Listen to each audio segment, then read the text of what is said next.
Hello students of class 8. Welcome to the online tutorial classes for Vidya Bhavan High Secondary School. I am Megha ma'am and this video is for biology. The chapter that I will continue today is the nervous system and this video is part 4. In the previous video I discussed about the different parts of the brain, and in this video I will tell you the functions of these parts. So what are the parts of the brain? It was cerebrum, cerebellum and medulla oblongata.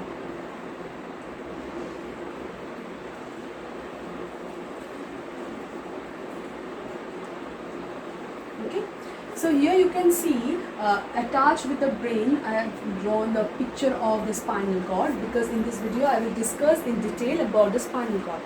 So you know about the cerebrum, like it controls the mental activities such as thinking and reasoning. Whatever we are thinking and getting the decision, taking the decision about their reasoning, all are done and controlled by the cerebrum. And it is a center of memory and intelligence. What are the things we are thinking, we are memorizing, and which are stored in our memory, all are controlled by the cerebrum. The center of the perception of pain or the temperature, rough, touch, sight, round, taste, anything, sounds, all of the senses are also controlled by the cerebrum. So what are the next part? It is the cerebellum. Cerebellum coordinates the movement of the voluntary muscles, like the muscles, like our hand muscles. It's a voluntary muscle. Like when we want to touch something, we are stretching our hand and taking it. So these functions, these voluntary muscle functions are controlled by the cerebellum. Also, that maintains the balance of the body, that we are standing here, we are not falling down. This balance can also be maintained by the cerebellum. Next, the medulla oblongata, this part which is also attached to the spinal cord, which is increasing to the spinal cord. This is control the heartbeat, breathing and the involuntary movements. Involuntary movements means our heart, our functions of our heart, kidney, these muscles we can't control, they are involuntary muscles. So these functions are also controlled by the medulla oblongata. Okay, so now I'm continuing with the spinal cord. This is the picture of the spinal cord. It's the second part of the autonomic nervous system. It is the spinal cord. Okay, so let me discuss the parts of the spinal cord. So the spinal cord is the communication of the medulla oblongata from the brain, and it like a cord and emerges from the hole at the base of the skull and runs through the vertebral column. The vertebral column that we have in our back, the spinal cord is run through it. Like the brain, the spinal cord is also protected by a meninges with cerebrospinal fluid. It also have one protecting layer that have the meninges, the outer layer, the meninges, and the fluid inside it, which is called the cerebrospinal fluid. The cross section of the spinal cord shows the similar hubbles fuses together to form the small canals, and it's called the central canal. So here I have already drawn one picture. Let me point out the parts of it. Okay, it contains a cerebrospinal fluid, as I already told you. The central canal is surrounded by a H-shaped portion which is called gray matter. This part is called the gray section. If I done the cross section of the spinal cord, I will find this part. Here the gray matter is present. Okay, this is called the white matter. This is called the gray matter. The color is gray, that is why. Okay.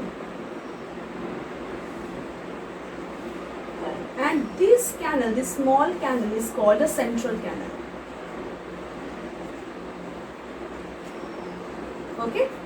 Next, it consists of cell body of neurons, and the outer portions called the white matter consists of the fibers. So in this white matter, it have the fibers, and here it is the deeply colored part. It calls this gray matter. It contains the neurons.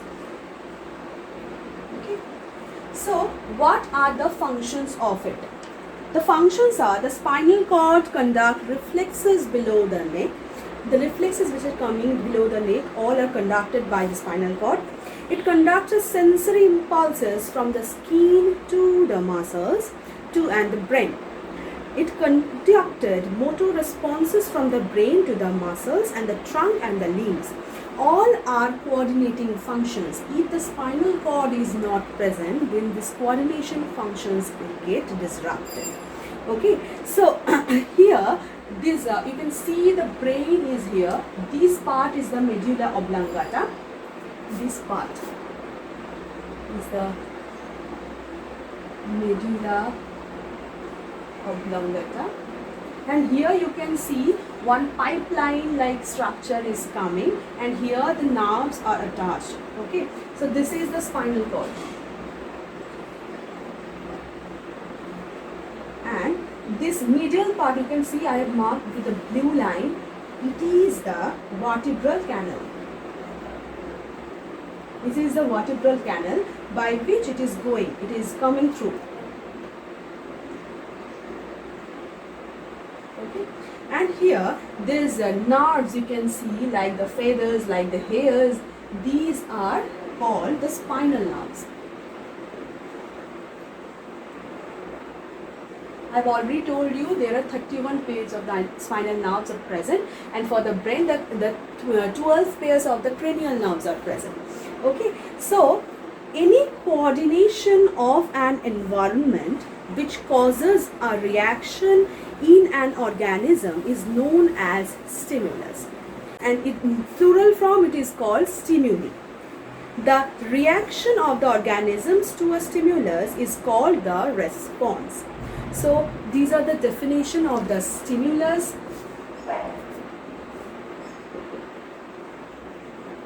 And by the stimulus, the effect that we are giving is called response.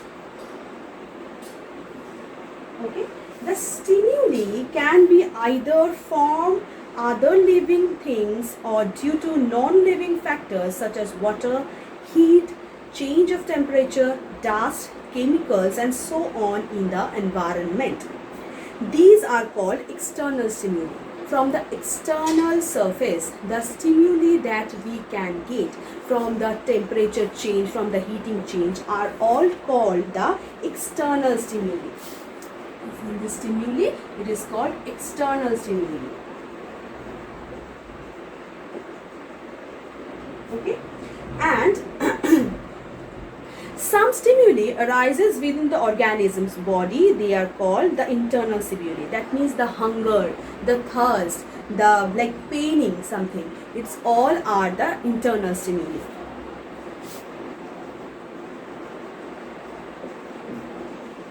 So the stimuli can be of two types. One is external and one is internal. External means that comes from the environment, and internal means it comes from our body. So in the next video, I will discuss about the reflex action. Till then, thank you.